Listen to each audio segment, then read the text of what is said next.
সবাইকে স্বাগতম। আজকে আমরা শুনব এক ছেলের জীবনের বাস্তব গল্প, যে প্রমাণ করেছে চেষ্টা করলে সবই সম্ভব। করো। রাহিম নামের এক ছেলে ছোটবেলা থেকেই অনেক স্বপ্ন দেখত, কিন্তু তার পরিবার খুবই দরিদ্র। বাবা ছিলেন রিক্সা চালক। সংসারের টানাপোড়েনে পড়াশোনাও প্রায় বন্ধ হয়ে যাওয়ার উপক্রম হয়। তবে রাহিম কখনো হাল ছাড়েনি। সে প্রতিদিন সকালে পত্রিকা বিক্রি করত আর রাতে পড়াশোনা করত। স্কুল শেষে বাসায় ফিরে টিউশন পড়িয়ে কিছু টাকা জমাতো।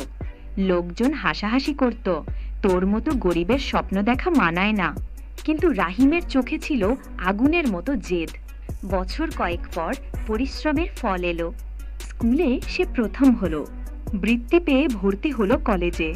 কলেজ শেষে বিদেশে স্কলারশিপ পেয়ে উচ্চশিক্ষা সম্পন্ন করলো।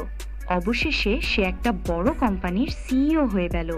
রাহিমের মতো হাজারো ছেলে মেয়ে আছে যারা স্বপ্ন দেখে কিন্তু মাঝপথে হাল ছেড়ে দেয়। কিন্তু মনে রাখবে, স্বপ্ন পূরণের সবচেয়ে বড় অস্ত্র হলো ধৈর্য আর পরিশ্রম। তুমি যদি স্বপ্ন দেখো, তবে কখনো হার মানবে না। একদিন তোমার পরিশ্রম তোমাকেও সফল করবে। গল্পটা যদি তোমার ভালো লেগে থাকে, তাহলে ভিডিওটি শেয়ার করো, লাইক করো আর আমাদের চ্যানেলটি সাবস্ক্রাইব করতে ভুলো না। শেষ কথা, কমেন্টে লিখে জানাও তোমার স্বপ্ন কী।